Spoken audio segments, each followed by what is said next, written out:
everybody. My name is Jason Stella, and this is the Lifetime Training Podcast, as you know, and you guys are in for a treat today. We've got Mr. Bobby Cappuccio, who's been a lifelong friend and just a huge influencer in my life. And we've had some amazing times throughout the years and the education courses that we've gone through. And, Bobby has spent the last 2 decades really pushing for a shift in our industry. From a outward focused, just goal-oriented, mindset to an overall health that's really centered on holistic approach, where he's bringing in behavior change has been, something that really is going to be the topic today to help people really understand what it takes for people to actually achieve their goals. Because I always say it, the best program and the best nutrition plan doesn't mean anything if you can't get them to actually do it. So, I'd like to welcome Mr. Bobby Cappuccio. Thank you so much for coming. Jason, it's great to be here.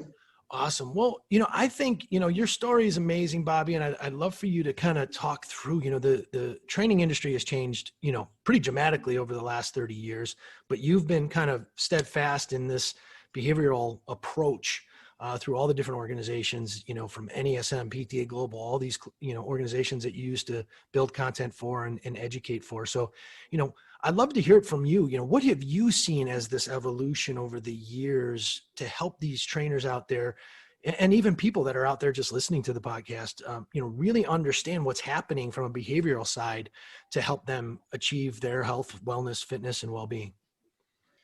Wow, it's a big question. There's a lot to unpack there, and it also reveals how absolutely old I am. But I'm kind of like a relic. Well, I was being kind to, of course, I was talking about you. Like, how did we get here? And when I first got into the industry, it was back in the 1990s. For those of you who don't know, that's like where like Madonna comes from. And it was so, it was so weird because fitness was more like the hospitality business, which is not a bad thing. I think we've lost a little bit of that in certain domains, but it was the hospitality business where you pick up heavy stuff. It was like a refugee camp for bodybuilders like myself. And it's like, how can we take what makes us feel most alive and contribute that in a way that helps other people achieve some of their goals? And I think you alluded to it where it was very goal outcome specific. And I remember going to many seminars and they would say things, I'm paraphrasing, but to the effect that if someone has a goal and you can show them how to achieve it, they'll join your gym or they'll hire you as a client. If you don't help them achieve their goal, they'll leave. And it's that simple. Human behavior is not even close to being that simple. And while that's not inaccurate, it's incomplete. But we went from the hospitality business. I remember the first official company that I worked for, because the first company that hired me, they kind of like firing me because I constantly showed up late for work because I was in college and my professor, my last class of the day, had this thing where he just loved holding us after class. Like, I can barely get to the gym. So I got fired there, and that turned out to be a great thing. And I started working at a Gold's Gym chain. Okay. And part of it was, well, personal training. Should we charge for it? Is this a thing that people pay for? Should it be inclusive?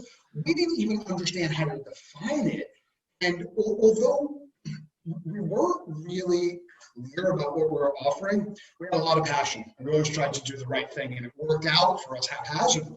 And then after leaving that environment, I went to David Barton, still in the 1990s, and it was obsession around training, and there was so much attention to detail where everything mattered, from the initial messaging before you even got to the facility. And when you entered the building, there was, in a couple of our clubs, had to come in through downstairs, and there was a receptionist. It was like a 5-star hotel. We were very serious about what we were doing, and very structured, very deliberate, very intentional about that. So we started to morph from a bodybuilding to a corrective exercise era. And I think we talked about this like with Tom. Tom asked the question, what about not just focusing on what we're doing, on mechanics, and an in-depth exploration of the how in order to achieve a desired outcome? Not a desired outcome 6 months from now, but what's the outcome set by set? And those sets evolve into constructive sessions, and constructive sessions evolve into constructive programs. So we went through that era, and now we're kind of, and then I think we went into the psychosocial dynamic era not too long ago, where group exercise and small group came on the scene. And to tell you the truth, from my perspective, I remember every single year at conferences, something would come out and they would say, well, this is going to make a dent in the industry. This is going to impact sales. This will drive revenue and increase attrition. None of it ever really did, except for group. Yep. Group put a dent in the industry. It went from something you did in an aerobics room to a breadth and depth of offerings that was far more inclusive. And I think there's a reason why group had such a significant impact on the fitness industry. When you get into behavior change, and now we're in the behavior change era, where everybody is utilizing the word coach. And while I don't think that's a bad thing, I think the lessons we learned from the past, we probably could benefit from an explicit scope of practice defining what is the difference between coaching and training. I mean, we were trainers years ago, 5 years ago. Now we're all coaches. What's the difference? Yeah. Is that like a new marketing campaign? You know, is it a new PR rep that we hired? Or is there distinct differences? I believe there is. Did I even answer your question? And yeah, that evolution and the thing there's a roasting dark coffee upstairs. You've said a couple different things that I want to key in on is, one, the group exercise. I used to teach spin and cycle back in the day, and I'm telling you, it was crazy.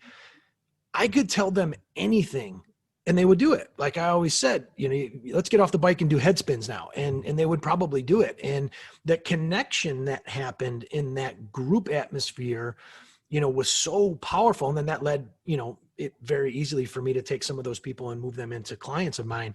But I think that understanding of the group dynamic is a huge part of why people continue to come in and how they, engage with each other. And then there's additional peer motivation and all those things that, we'll dive into. And, obviously, I had said it, but I want to reiterate it is, you've been living this thing since day one. Your first role, I believe, with NESM was, what was the title exactly?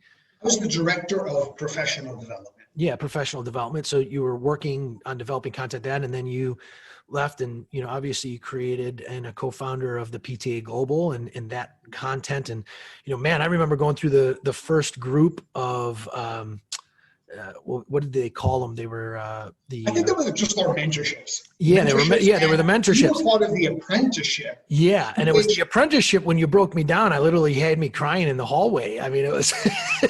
I remember that, and I mean, it's not funny. It's common because our approach to presenting a public and it was life changing, by the way. Like I don't mean that in a negative way at all.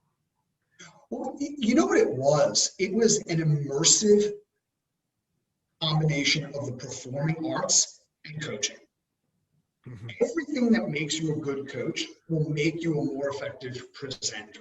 It wasn't about, well, stand this way, and here's how you project your voice, and here's how your slides need. None of that. It's what are the intrinsic barriers that stop you from communicating at your best already. If you've ever been on a date and it was just magical, we've all been on those dates. I mean, we've been on the opposite as well, but we've been on those dates where the interpersonal dynamic is such that everything you say is funny. And when that person speaks, you're not trying to tune in, you're drawn in and you can't help but listen to them to the point where you disappear. And when things are going well and people are in flow, for all intents and purposes, we disappear. And it's only when something goes wrong, you say something, you become self-conscious that you show up.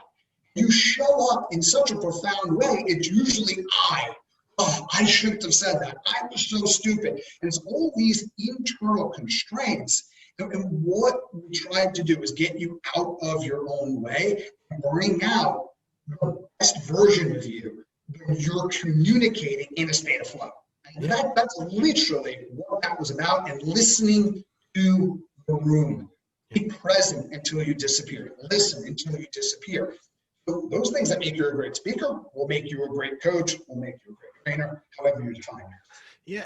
And, you know, obviously I think one of the other things that I learned that really helped me grow and increase my skills and increase the ability to work with more and more people and get success was the story, and being safe with telling, you know, your story and being comfortable with who you are. And you know, so many people who, you know, from the outside look at success, they think they've always had it. And I would argue it's, you know, obviously it's the exact opposite. They probably failed more and overcame things, you know, to be able to be where they are and to be able to help the people that they're helping. So, you know, you've been doing this your entire career. And my question is, like, when did it click for you to say, hey, listen, you know, behavior modification and change and understanding this is what one of the major skills is, you know, that's needed to really be a successful lifelong career, you know, make a great living trainer? I think there's a couple of points.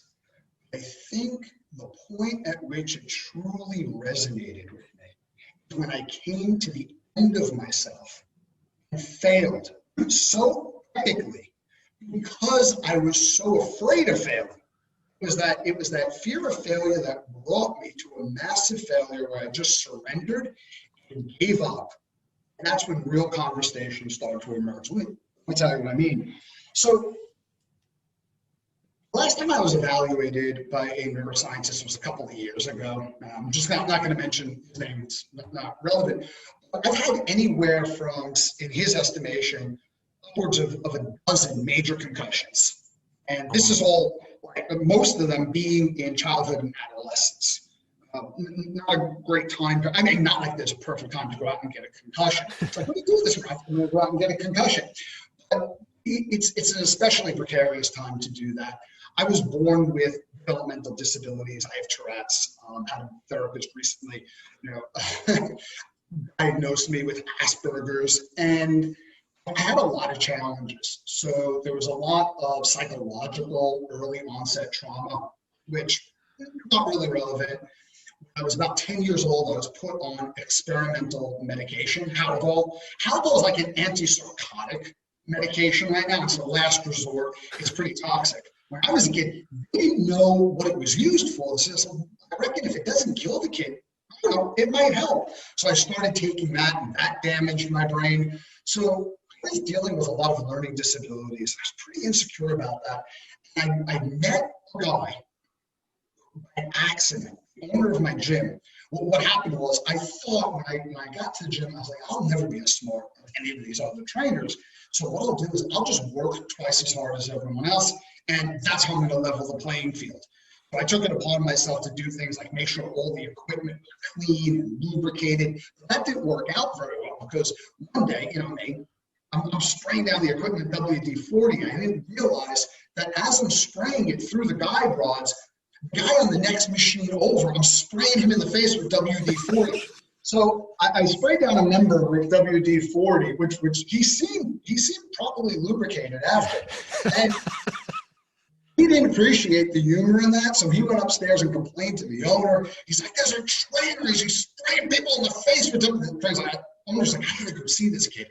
And he walks over to the railing. Remember the old gyms where it was a pit, and up top you could look down. And he looks down, he sees me. I don't know why this impressed him. I was running from machine to machine. Like, I would have thought, like, okay, I think we need to call somebody. Like, this kid's got some issues. He thought, wow, that's interesting. And he's like, get this kid up into my office. And we started a friendship. And through that friendship, he was my first lesson in real coaching. In coaching, Roy Sugarman, who you know well, he's fond of saying it's not about being the sage on the stage, but the guide by the side. And what does a guide do? Well, if you're going on a journey, let's say you're going on a hike, you don't have the distinctions, understand how to accomplish that hike, first and foremost, safely, and secondly, effectively. You want to get to where you're going and enjoy the experience along the way. You don't have the knowledge, nor the confidence, nor the reference point to really believe that you're going to make it. You hire a guide. And what does a guide help you do? A guide helps you go just as far as you can see. Because once you get to that point within the horizon, what happens? You can see further. And that's what Mitchell was for me. And Mitchell believed in me. And he kind of forced me out of my comfort zone, promoting me against my will into multiple positions. And when he first promoted me to head trainer, my major definite concern was don't disappoint Mitchell. It's not a very good motivation to have. There's a lot of things wrong with that, and it's going to create some blind spots. It's not a foundation leadership is effectively built upon. I think servitude and concern for the people you're leading, rather than not disappointing the boss, might be a better perspective. I felt I was a fraud. I thought if I didn't perform exceedingly well, Mitchell would realize I was a fraud. He would lose faith in me once he realized he had made a mistake. And that created a lot of anxiety. But for me, I thought I had to be the smartest person in the gym. If you were a member, and you asked me a question, I would talk to you about moment arms and force angles, energy pathways. I would talk about the Krebs cycle. And half the time, the question was, can you show me where the locker room is? And I just used that as an excuse to latch on and unload on people. So after a while, I started to realize that not only did they not connect to that information, it didn't help people establish a way forward. Because I operated off of knowledge induction, which if they only knew more, then they would make a different choice. Well, how's that worked over the past 3 decades? The answer is not very well. So we're in the information age, and here in this country, the National Institute of Health says that everybody who sets a goal for weight loss, I mean, we hear that from a client before, 97% of them either fail to lose the weight or they fail to keep it off for a span of 5 years. So the conclusion you have to come to is either 97% of the people are broken and helpless, unlikely, or they just don't have enough information, more unlikely. So there are other factors at play. And Mitchell promoted me to, actually, not promoted me, but moved me from fitness into sales. He said, if you're going to understand how the company works, you're going to have to understand sales, because sales is what keeps these doors open. And do you know what a conniption is? I'm sorry? Have you ever heard the phrase conniption? Yes. I had one of those. I went mental because I thought, oh no, now I'm going to be measured. I was just getting comfortable in this domain. Now he's moving me into a domain where I'm really uncomfortable. And I tried to use that reasoning. Oh, I'm a trainer. I really like helping people. As leading somebody to an initial decision that sets the foundations for courses of action that could turn around their entire life, it is somehow not helping people and injuring them, if you will. And sometimes maybe that's the case, but it's all a matter of intention. But what I was really saying is, please don't measure me. When you put me into sales, I was so horrible at it. I think my closing ratio, I don't know if I told you this before, what do you think my closing ratio was? I don't know. It was lower than you can imagine. I think it was like 10%. I mean, he reasoned that after 2 months, somebody came into the gym desperate for a membership, putting them with me, I would talk them out of it. So because I unloaded information. And at that point, he said, we're sending you back to fitness. And I'm so sorry. I made a huge mistake. Now, that was my biggest fear. My biggest fear was I would disappoint him to the point where he said, I made a mistake right here. My biggest fear came true. And he said, we've invested. And then he corrected himself. We've wasted a ton of money on you. We've sent you your training. We've sent you your courses. You've listened to audio tapes. Would you just do me a favor? When somebody comes in, just a walk-in, there's not a salesperson available to take them, just do the tour. Please do not try to sell any memberships. I said, yeah, okay. That was a concession. And what happened was, I was so broken as a result of that. And I felt like I had failed so hard. I stopped trying. I stopped trying to sell. I stopped trying to convince everyone that I was really smart and a worthwhile employee or a worthwhile trainer. And when people came in, I was completely unattached to the outcome because we were really busy throughout most of the years.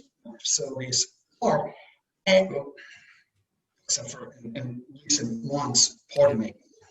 And when I would bring somebody back to the front desk very often, even if a salesperson was available 5 minutes earlier, they weren't available. So it was only me. And I was so unattached to whether somebody joined our gym, whether somebody purchased training, well, because I didn't think I was being measured and I didn't think anybody was paying attention. But fitness changed my entire life. As a matter of fact, fitness probably, to be fair, saved my life in many different ways. I probably wouldn't be here today if I didn't get involved in fitness. If I didn't go to the Y on Coney Island Avenue. But for me, the most important thing is somebody made a fitness-based decision, whether it was with us, whether it was on their own, another health club, any decision. So whilst I was detached from the outcome, I was completely invested in the conversation and the person. I didn't care what they thought of me, but I cared immensely who they were for me. So long story short, dealing with behavior and dealing with the human being, not just seeing people as a human body, my accidental closing ratio, because people were paying attention, was close to 80%. Wow, that's fantastic.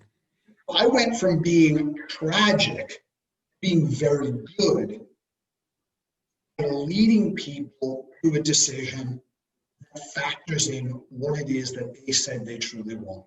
And hopefully along the way, helping them resolve some of the conflicts, the word for that might be ambivalence.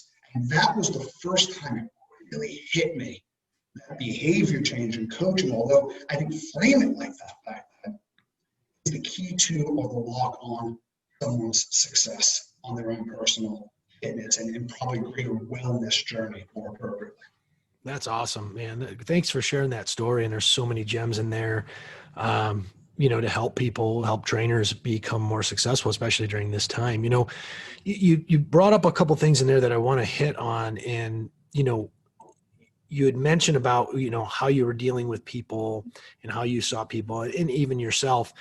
And I've heard you comment and I've heard you talk, to trainers that have publicized, we see it on social media all the time now where, you see trainers, people, who are overweight, they lack willpower and, they're lazy. And I know that you have a pretty strong opinion against those particular things. And I'd love for you to talk about that because, I've said this, one of the main reasons for this podcast is to get people who have coached and trained tens of thousands or more of people to high level of success on this podcast so that we can get that into the social media atmosphere, because a lot of the up and coming trainers are going to someone who's got 100,000 or 1 million likes who might not know what the hell they're doing or definitely maybe not know how to actually teach others to do how they do unless it's, market well, which marketing is important, but it's not where the content in the minutia of what you have to do day to day is. And you've been there. So if you wouldn't mind, talking about what do you mean by that when, somebody blasts somebody about being lazy and lacking willpower, and that's why they're, overweight? Well, first of all, I think a lot of trainers that come in, it's a really good question, and I am passionate about this. Really unpack this a little bit. I think the majority of trainers that come into this industry with the best of intention. They care about people and they're compassionate. They also, because they personally been impacted, it's not like somebody never walked into a gym, never exercised before, and they were an accountant, and all of a sudden they thought, I think I've got a passion to be a trainer or a coach of some sort. It doesn't work like that. It's usually something impacted you personally. And you start to, I think Mark Smith would call this an originating intention. It becomes a deeply embedded value that resonates so strongly, that is so sacred. You want it for everybody without condition. I think that's the thing that people struggle with, without condition, because we're susceptible to messages that divide us. And I know, that sounds crazy, because in today's world, who's really divided? We're all marching forward in this unprecedented unity. However, there is a primal reflex to us versus them. identifying an enemy. So when somebody stands in front of the room and says they, like all of our problems, all of your struggles, your frustrations is because of that person in that group, and they have these attributes that you don't have. Like 97% of the people are there. Well, first of all, where'd you get that stat? How would you even be able to come up with something like that? Like walk me through the methodology of the research that led to 97% of the people have attributes that you personally disdain.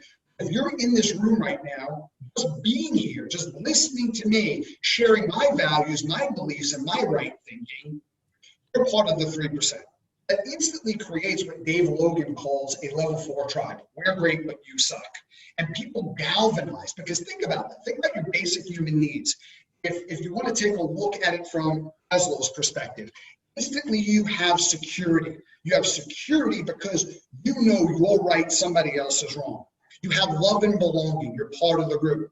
You're fighting against the majority.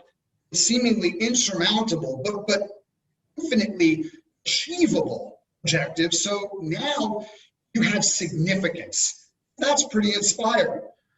So it covers so many basic human needs. And whether people are doing that by design or default, it's a manipulation technique. Now let's take a look at the reality. Can I tell you a little bit of a story about that I think illustrates why I don't buy into this? So I'm a coach, and I had a friend of mine who's a fantastic trainer, and she's probably one of the most talented managers, period, leaders I've met. But there's this one particular client, and she was struggling with it. I think our writing reflex, again, is we want change for somebody more than they might want it for themselves. And we think as a coach, we're going to work harder at their change process than they are. It doesn't work out. And she has this attachment. She really cares about this guy, and he's frustrating. He's showing up late for appointment. He's missing appointments. He's not keeping commitments that he explicitly agreed to. Not that he generated, that she generated that he agreed to. That sounds familiar. So we've all been through this. And she says, finally, in exasperation, can you maybe coach this person and help him? Like, he's got no discipline or willpower whatsoever. He's so inconsistent. Well, it turns out the guy came here, foreigner, as a kid, no connections, and struggles, and then built himself. Now, this guy's not a billionaire. He's worth several hundred millions. I think he owns over half a dozen companies. So that sounds exactly like a lazy, undisciplined person with no focus or willpower. But here's the thing. What he valued more than anything, the loving connection with his family, and that time he gets with them. How much time do you think he gets with his family, however? He's on the road all the time. And when he's home, there's so much work. He's in his home office, and he's in there 12 hours a day. Well, he'll come out of that office and get like an hour or so with the family. And then after the kids go to bed, he'll have a glass of wine with his wife, which the wine represents intimacy. It represents the conversation, connection. They'll have popcorn earlier on with the kids and everybody. They're watching films in the living room. So for him, every time he goes to the gym, he has to sacrifice the major definite purpose that drove him into the gym in the first place. So he has a value conflict where he's fighting a battle against himself. And in his mind, he has to subjugate his highest value, spending time with his family, for a lower level supporting value. So regardless of how much information you give him, how many pep talks you give this guy, how much you yell at him, how long do you think he's going to adhere to an exercise program if it represents, in his mind, an irreconcilable value conflict where he has to give up something that matters most in lieu of something that matters less? And the answer is not very long. If you look at this person, within one conversation, what I asked him is, well, how do you go from here and build multiple successful businesses? If someone would sit down with you, hey, well, what does it take to be worth several hundred million? If that's what your desired outcome is, Walk me through that. As he's walking you through that, what he's actually doing is laying down a plan for achieving anything. It comes from an appreciative inquiry. Appreciative inquiry is a school of coaching where one of the things that you do is to help someone establish where they've been very effective in the past. So when were you at your best? It doesn't have to be related to fitness, it can be related to anything. And what were the resources, the people, what were the inner strengths that you utilized over and over again that allowed you to perform at that level? And how do we take those same resources, environments, and intrinsic attributes and help us move forward? And how do those attributes help us connect what we value to what we're doing? Because the question we had to explore with him is not only what happens when, because he was already overweight, he already was tired, he was already dragging himself through his days. What happens 6 months, 1 year, 5 years from now when you come out of your office, the conversation goes to tomorrow with your kids because you're just completely knackered. Eventually, your kids are grown up, moved out of the house, and you've run out of tomorrows. What's the effect of that? And it's not only a matter of fitness is something you do so you can enjoy results out there. Walk me through the best night that you have with your kids. A lot of times, when he came out of his office, what we discovered in coaching, he had a lot of anxiety. Sometimes days were frustrating. And the question we ask is, well, what level is this? When you're anxious or when you're just outright frustrated, pissed off at something, on a typical day, when you come out of there, it's at the intensity where you're aware of it. Give it a number.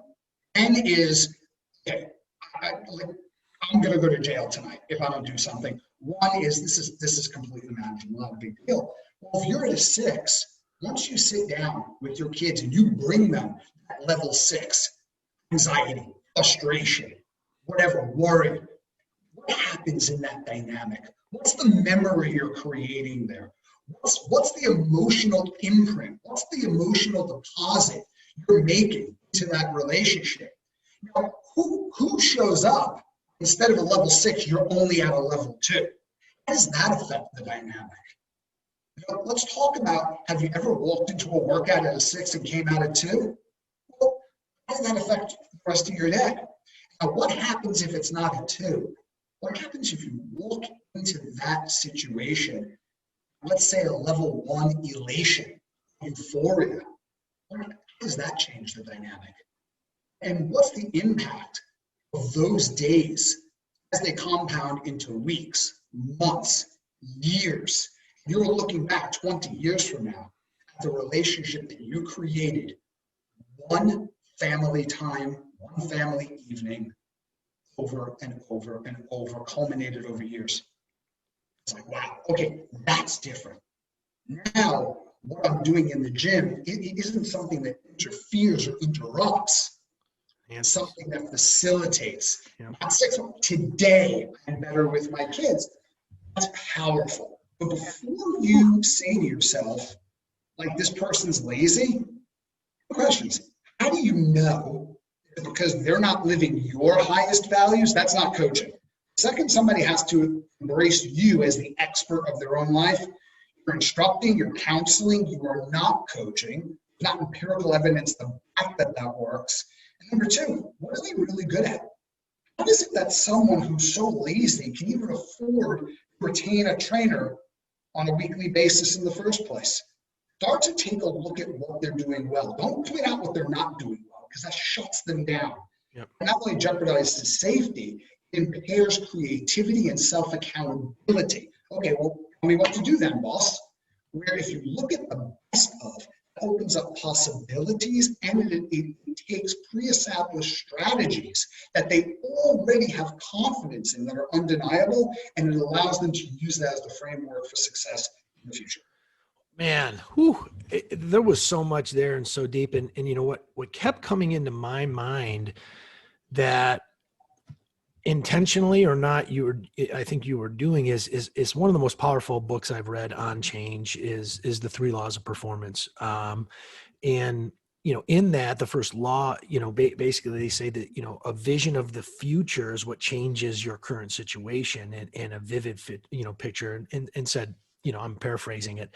And I think that's what you did, as opposed to some trainers would be like, well, if you don't come to my training session, you're going to die you're not going to be able to spend time with your family. I mean, yeah, and then they wonder why we are used car salesmen, or we feel like that way. So, when you say that, it might be the reality, but the power of being able to do what you did, because in actuality, that's what you did. You gave him a different vision of what coming and making sure that he attains and comes to improve his health and enjoy the session, so that it then complements or actually even enhances what he's doing on the outside. So that skill is not, I wouldn't say it's easy to learn, but just understanding the power of getting somebody, which is the first law, is people see a situation based on the language that they have in their head. And, how do I change that? And a vision of the future will actually change that if you can get them to visualize it. Vision becomes your compass. Yeah. If you're going to take a high level view, a coaching strategy, vision would be the second component. When I talk about vision, I'm not talking about creative imagination, about imagining your perfect future vision over and over again. That actually does not improve performance. If anything, increases performance. Where creative visualization works is when you're visualizing process. What I think we're talking about here is step number one: what does this person value more than anything? Not what they think they value, not what you tell them they should value, or the parents value for them, or not when they say, well, I value my family.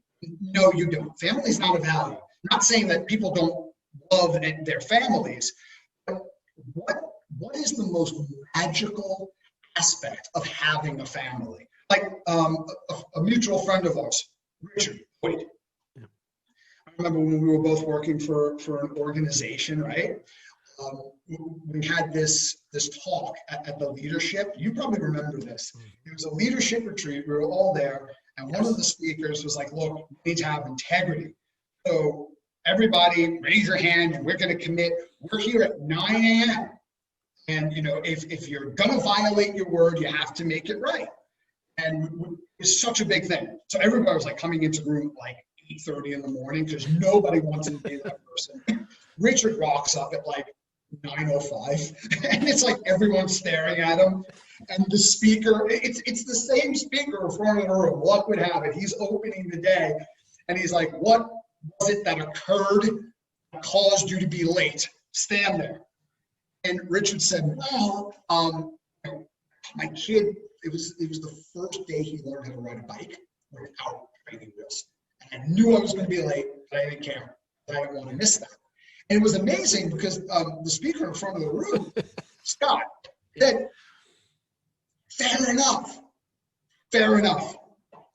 We were all shocked. We thought he was just going to rip him to shreds. It's like, you made an assessment based on your highest values. You were living congruently. And he started talking to Richard about having kids. And Richard's thing is just try. Experience things. Go on adventures. It might not work out for you. Just try. His value is variety, adventure, and trying things. And his kids creates an environment where he has a relationship that fosters that highest value. He can live that highest value through his contribution to his kids and getting them to feel emboldened and feel curious enough to try stuff. That's a value. So what do you value most?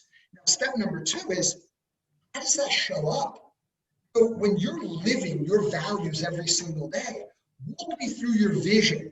Vision's not like, well, I will weigh this, or I will achieve this. It's kind of like pragmatically, what are you doing every day? So someone whose highest value is a love of learning, and their vision, they might be at 6 a.m. in the morning at a coffee shop.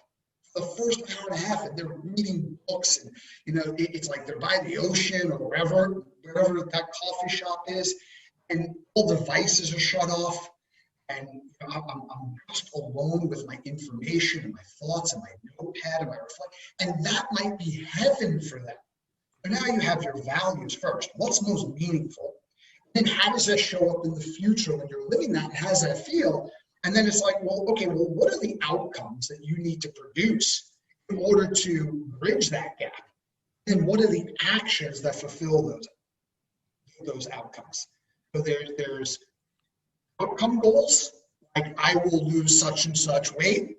And then there's very specific behaviors about what you're doing daily to bring about the outcomes, fulfill the vision, allow you to fulfill a life living in alignment with your highest values.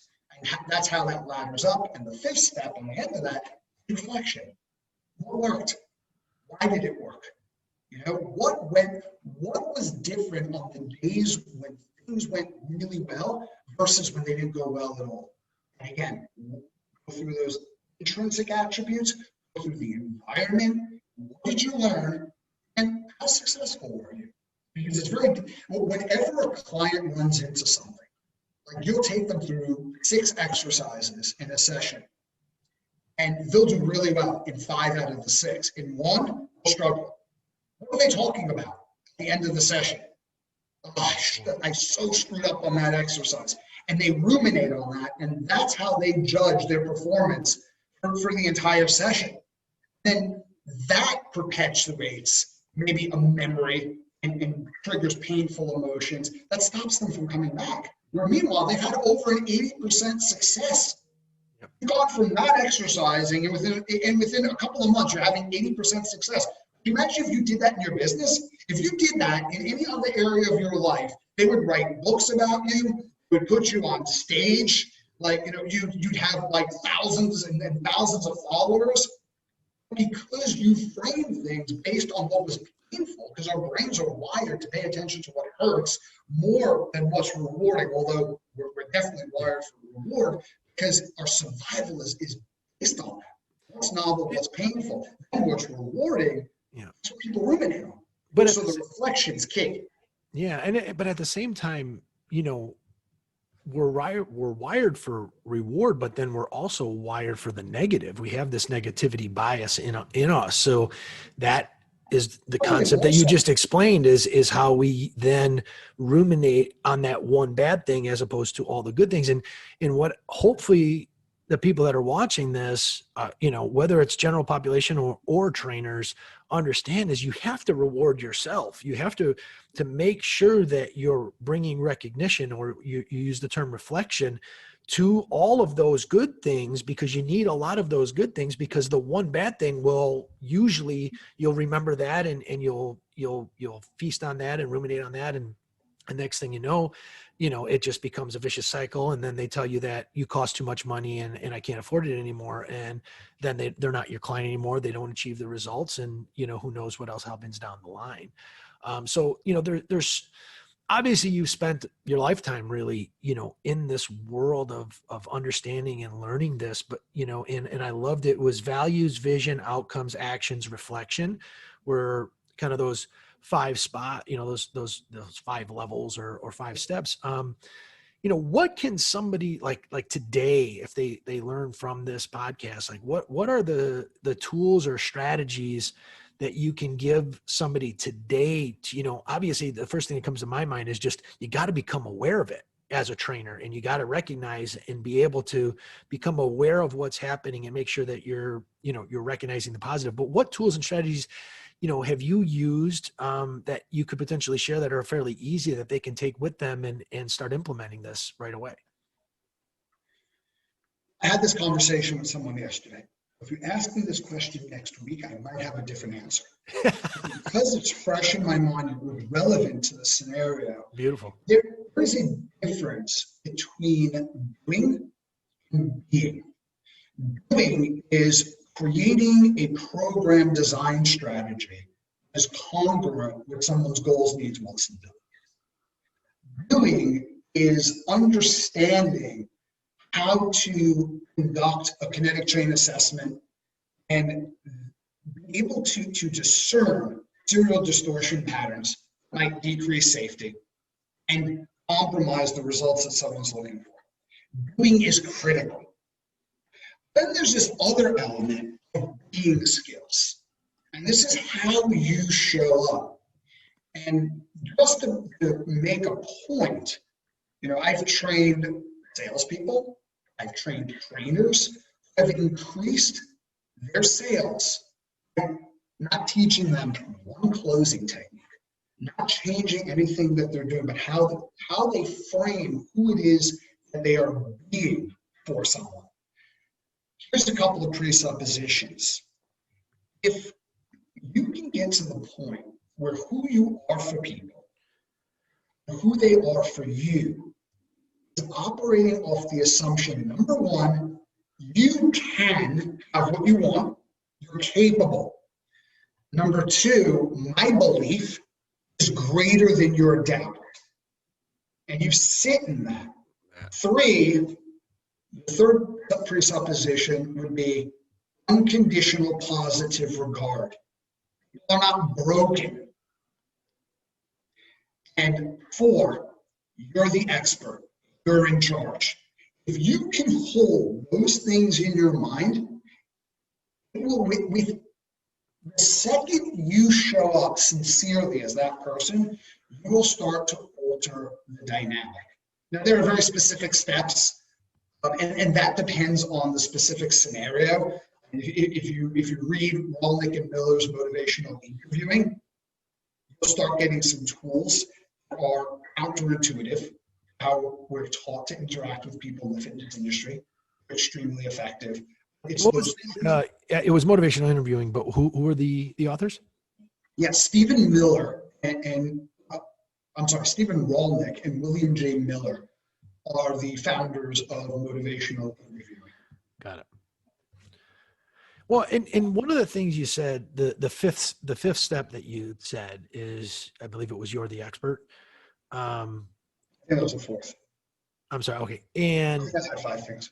Okay. I could be, but the thing that I want you to clarify there is because some people, and you said this earlier, when you were not succeeding in helping people join the gym or sales or what you want to call it, it was because you were just regurgitating information. And I think so many trainers take the concept of, I'm the expert, you listen to me and I regurgitate, this is what you need to do, and I don't think that that's what you mean by that. And that's where I'd love for you to clarify that, unless that is what you mean by that.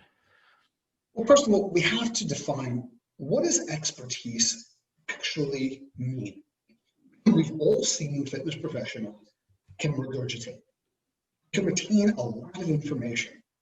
When it comes to application and bringing results into fruition with people, it's not there.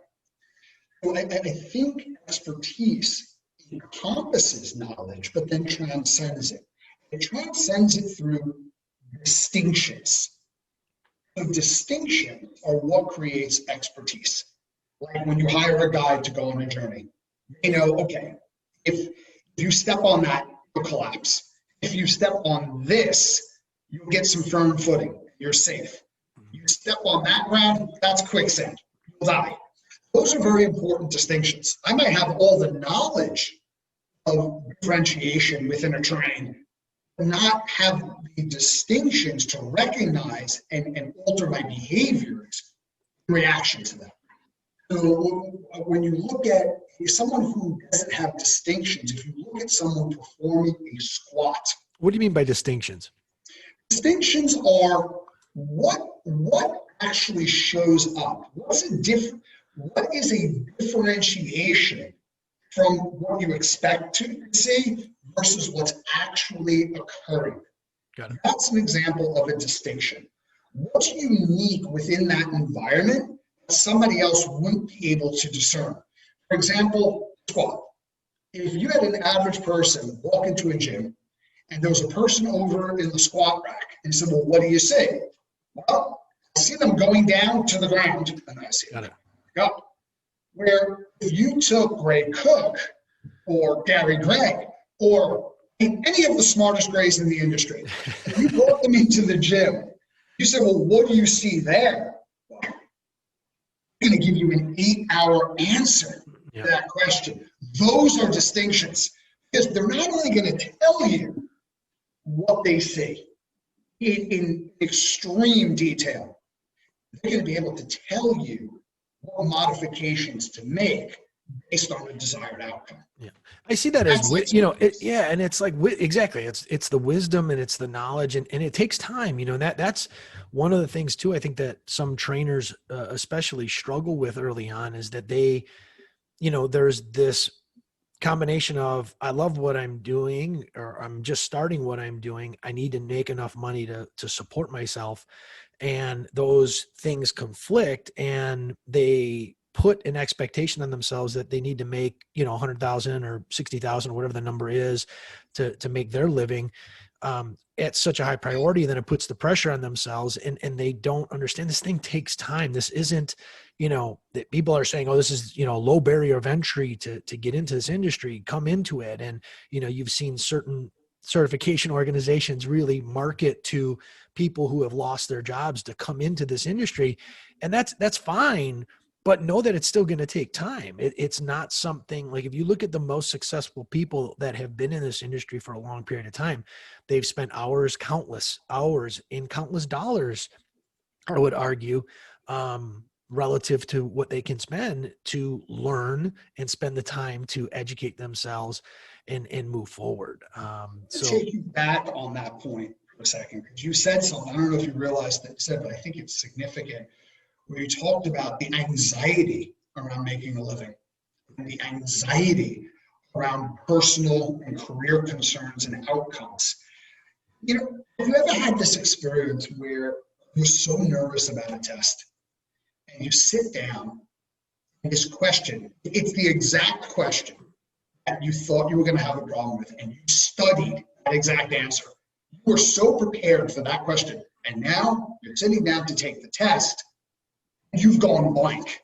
Yeah. You're like, I know this.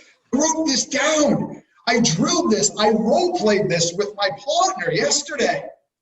And as soon as you leave the exam, within 10 minutes, that answer pops back into your head, like, well, why does that happen? Because anxiety interferes with the function of the prefrontal lobes. You can't access that. I think when you approach someone with your concerns being front of mind, will they do this? So will they retain me? Will they buy this from me? It interferes with your intuition, your ability to be in a state of synchronistic communication. I'm not saying worry about your income. Plan at night, wake up early, plan your day, put in the effort. When you're in front of somebody, you gotta let that stuff go. And another thing that I just wanted to clear up is, I said, a client is the expert. That's the hallmark of coaching. It's one of the differences between a trainer and a coach. Now, we need experts. If you get in trouble with your taxes, you don't want to go to a coach. Yeah. I want to go to someone who's going to tell me what to do, give me an expert. When it comes to someone else's life, if expertise is based on distinctions, you can be an expert in kinesiology, neurophysiology, all the relevant ologies. You don't have the distinctions of your client's values, their conflict, how they grew up, belief systems they don't even know they have. They hold more of those distinctions. So when it comes to behavior change, the client is the expert. When it comes to executing an there's 3 things we do as trainers, in my world anyway, and they're all extremely valuable, but not the same thing. We instruct, we teach, and we coach. Instruction is creating a bridge between knowledge of results and knowledge of performance.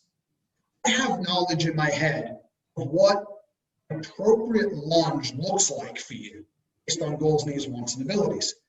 I communicate with you through multi-sensory cueing, intrinsic versus extrinsic cues, auditory, visual, kinesthetic cues, and there's what we want to have happen within an exercise versus what's actually happening. And as I give you cues, you're making modifications right there on the spot, shortening that gap between knowledge of results and knowledge of performance. That's instruction. I think trainers that are highly committed to continuing education, there's a lot of trainers we can point to and say, well, you do that exceedingly well. Then there's teaching. And teaching would fall more in the realm of generalized nutritional information. I give you information that supports your desired outcome. You're not going to implement that information in front of me. I hope you're not going to sit down in front of me. That could get weird. But you're taking that information away. You're applying it on your own. Then you're going to come back and self-report. Then we're going to reestablish the next steps. That's teaching. And there are trainers that do that very well. Then there's coaching. Coaching is not what I put into you. It's what I draw out of you. Coaching is when I give you resources so that you can be at your most resourceful in identifying clearly what it is you want and how to establish your own autonomous way forward into that reality. And we have to understand that there's a time when you're teaching, you're the expert. When you're instructing, you're the expert. When you're coaching, client's the expert. That clears it up. Yeah, and the one thing I want to bring to awareness there is, I remember this, it just so vividly. I remember this was probably 20 years ago, maybe now, 15 years ago. And we had somebody that worked for us at Lifetime who was just lights out. She was one of the best sales, we can call it, trainers. She didn't really train, she sold, and because she was a single mom and she had to support herself and she was supporting her mother. And so she said, you know what, I like training, but I'm really good at this sales thing and I'm going to make more money doing that. And again, this isn't for everybody, but the story is powerful. And I think it's kind of what you had said. And she came in and, she did a big training for everybody, and somebody who was extremely technical, fantastic trainer, as she was going through explaining what she does. And she literally she went up the stairs in the middle of the day. We had 30 people in this lecture, and she literally went upstairs at a break, talked to a handful of different members, brought a member down, and we said, hey, we'll give you a gift card. Can you come and just, do a consultation in front so she can kind of do this with a real person as opposed to role playing it and it not being as real. Literally brought that person down in front of 30 people and went through an hour and 10-minute consultation with her. And she literally bought on, at that time. I was just like, my jaw dropped. I was like, oh my God. But what she did, which is what you explained there, is she asked questions around her belief system and asked questions around what she values most and what's holding her back. And that's what you kind of learn in motivational interviewing too, in those particular aspects. But this one guy said after it was all over and the lady was out, is you had no right to ask her those questions. You're not a psychologist. You're not this, you're not that, because you're just a trainer. And he goes, but I need to know those things in order for me or whoever is going to help her get over the issues that are holding her back. If you don't know about those things and you have this person sign up for, $1,000 worth of training or whatever the number is, and they stop coming because you didn't ask the questions of what is going on in their life behind them. You're not able to actually help motivate them and keep them coming back and know what those triggers are to help them, get into the gym and do the things that they need to do so they can achieve those results. And I just think it's such a framing thing of when you know how to do it and you don't care about the sale, like you had said, and you just care about helping people and you understand motivation in pulling what is the motivator or lack thereof in this other person, you become a better trainer because you're able to communicate with them positively in a way that's going to help them keep coming in, which is a big issue, correct? First of all, was that you?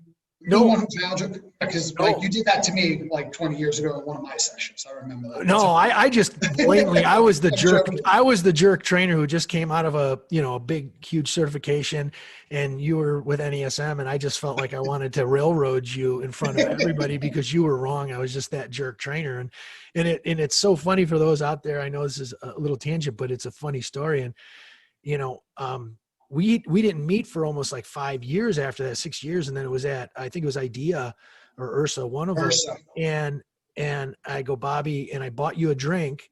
And I said, I just want to apologize, for being an absolute jerk to you, 6 years ago, and trying to kind of, shed my new knowledge that I didn't even probably really know that well at that time anyway. I was just regurgitating information to be that guy in the room. And, and then we've had a great relationship ever since. Yeah, I mean, I appreciated everything you said, but you really didn't need to apologize. Once you bought me a beer, it's like, okay.